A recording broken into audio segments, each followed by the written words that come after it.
まずは帽子のサイズを測っていきます。測ったらこんな感じでメモしておくとやりやすいです。まずトップ、直径17センチの円を描いていきます。そしたらこれを4分の1に折って円の外側の長さを測っていきます。測ってみたら 13.4 センチでした。次にサイドのパーツを作っていきます。最初に高さ 8.5 センチ、幅が 13.4 センチの長方形を描いていきます。長方形を切り取ったらこれを4等分に折ってギリギリのところまでハサミで切り込みを入れていきます。そしたらこれをちょっとずつずらすことで下の15センチの長さ出していきたいので足りない分の長さを分散していきます。というわけで間に 0.4 センチずつ、そして両端は 0.2 センチ足していきます。こんな感じでね、最初に線引いて 0.2 センチ足したところに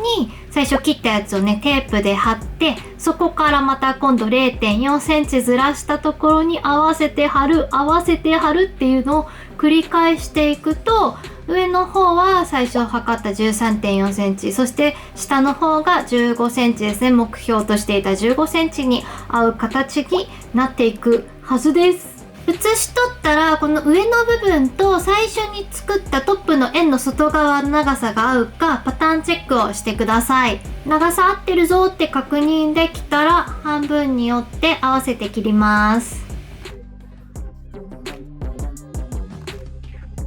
続いてはブリムっていうんですね。ここ初めて知りました。縦7センチ、横15センチの長方形をまず最初に描きます。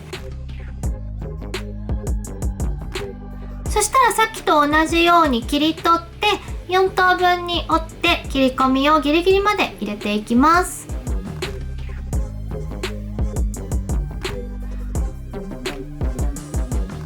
でまたさっきみたいにずらして広げていくんですけど、外側25センチになるようにするので、こんな感じの計算をして切り込み入れたところにねどのくらいずつ分散するかっていうのを計算していきましょう。そしたらこの作業もさっきと同じですね。最初付け加えるのが 1.2、 そこにまた紙を貼ってずらして、そこに次は 2.5、 またずらして 2.5、 最後は 1.3 っていう感じで付け加えていきました。でこれいい感じにつなげていきます。つなげたらパターンチェックをしてください。もしズレがある場合は少しね直してから写します。今回いい感じだったのでこのまま写していきました。これでブリーム部分が取れました。今回はね珍しく縫い代なしのパターンを作りました。でトップサイドブリムです。でブリムは本当はビヨーンと長くしたかったんですけど、今回リメイクでジャケットの形の中でね布を取らなきゃいけなくってちょっと幅が足りなかったのでちっちゃく取りました。ちっちゃいのいっぱい取ってつなげていきます。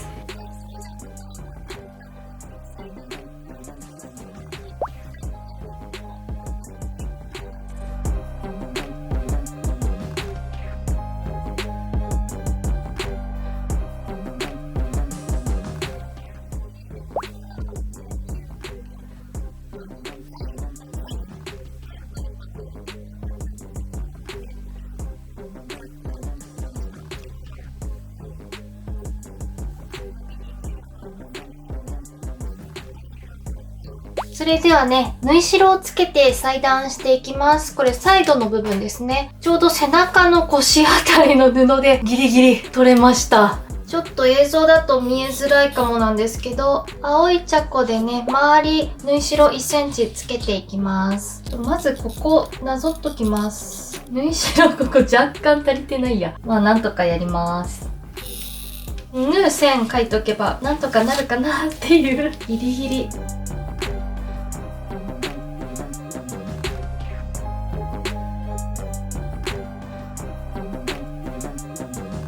はい、こんな感じで書いたら裁断していくんですけど、ファーはね、切るときに切り方があって、普通の布だとこうザクザクザクって切るんですけど、ファーってこう毛足があるんで、普通にザクザクすると、すっごいさっきみたいにホコリがいっぱい飛ぶし、あとこれは割と短いからそこまで目立たないかとは思うんですけど、毛足が長いファーとかだと、こう適当に切っちゃうと、あれここ短いみたいなところが出てきちゃうんですよ。なのでここでちょっとポイントです。ファーを切るときはザクザク切らないで、こうね、こうハサミを毛の中に埋め込んで、この土台になる生地だけを切る気持ちでこう切っていくっていうのがファーの切り方。埋め込んで生地だけ切るとファーのふさふさを変な長さにならずに切れますということで、ちょっと慎重なんですね。それを頭に入れつつ切っていきます。だからちょっと大変。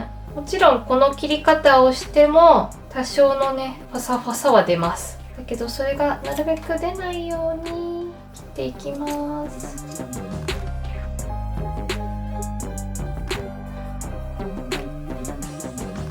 はい、切れました。こんな感じで、この生地だとファーがね、こう生えてるんですよね、下向きに。そうすると裏見た時に、上の方はね、ちょうどカットの線のところでいいんですけど、下はこのカットした線より下に向かってこう毛が生えてるので、カットした後毛が出てる状態になります。これだと成功ですね。この生地で言うと、これがこう下向いてるのに、ここでこのファーの毛足の部分も切れてると失敗になっちゃいます。縫い代だから隠れるじゃんとか思うかもしれないけど、長さによってはこう縫った後にこの一緒に縫い込まれた毛をピョンピョンピョンって出すんですよ。その時に毛足が短くカットされてると、あれここだけ短いってなっちゃうので、これは気をつけて切ってください。じゃあ他のパーツもどんどん切っていきます。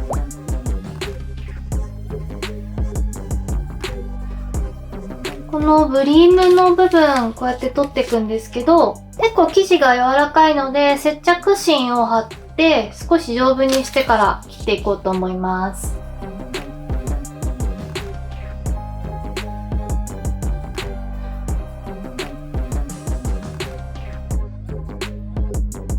こんな感じでブリーム部分は全部で8枚取りました。で、裏地はジャケットの裏地そのまま使ってもよかったんですけど、お家にあったね、水玉の布を使った方が可愛くできるかなと思ったので、今回お家にあったものを使いました。あとちょっとファーの生地が結構クタクタと柔らかかったので、トップとサイドの方にも接着芯を貼りました。表地は全部のパーツに接着芯貼ってます。こちらはね、お好みで調節してみてください。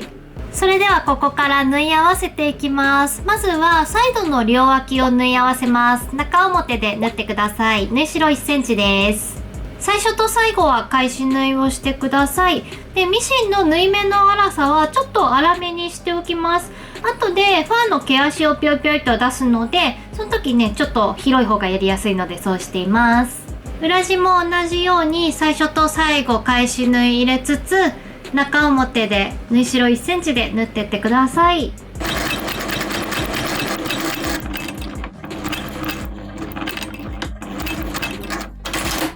続いてブリームを縫い合わせていきます。置いていくとこんな感じの円になっているので、この端っこ同士を縫い代1センチで縫い合わせていきます。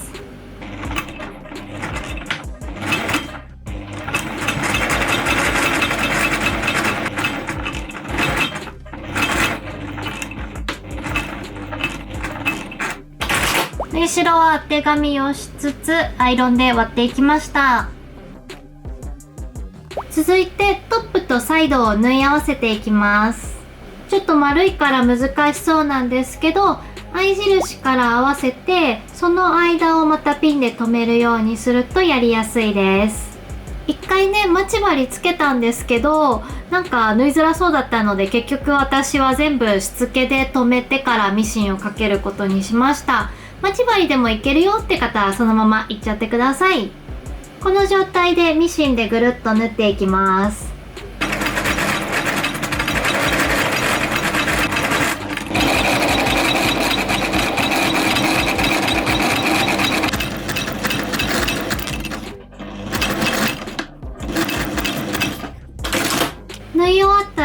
けは外しちゃって大丈夫です。続いてはサイドとブリムを縫い合わせていきます。それぞれ中表で縫い合わせてってください。私今回やっぱり心配だったので一度しつけで留めてからミシンをかけていきました。ぐるーっと縫ってってください。表と裏それぞれできたらこれを中表に合わせてブリムを縫っていきます。縫った後表に返すので返し口を残しといてください。返し口になるところの最初と最後は返し縫いを入れて周りはぐるーっと一周縫っていきます。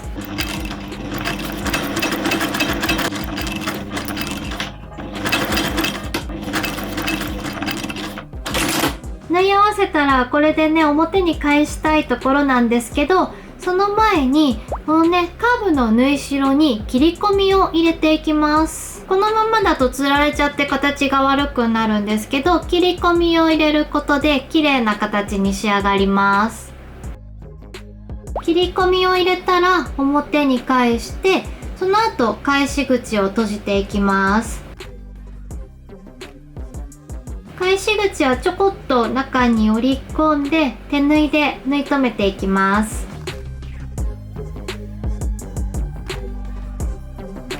はい、こんな感じでパッと見完成なんですけれども、ここでね縫い目に入ってたファーのね毛足を目打ちでビョビョビョイと出す作業をしていきます。これをやるとねすごい綺麗な仕上がりになるのでぜひやってみてください。結構お店に売ってる服とかでもねこの縫い目のところに毛が入ったままのやつとかすごい多く売られてるんですけど、こうやって出してあげるとすごい綺麗になるので、もしお家にある服とかでもこうなってたらやってみてください。でこのままだと帽子のね表と裏がちょっとボワボワーっとして動いちゃうので、最後ブリン目のちょっと目立たないところで4箇所縫い留めていきました。この作業したらねすごいしっかり安定した帽子になったのでぜひやってみてください。ちょうど縫い目のあるね目立たないところでやると綺麗にできると思います。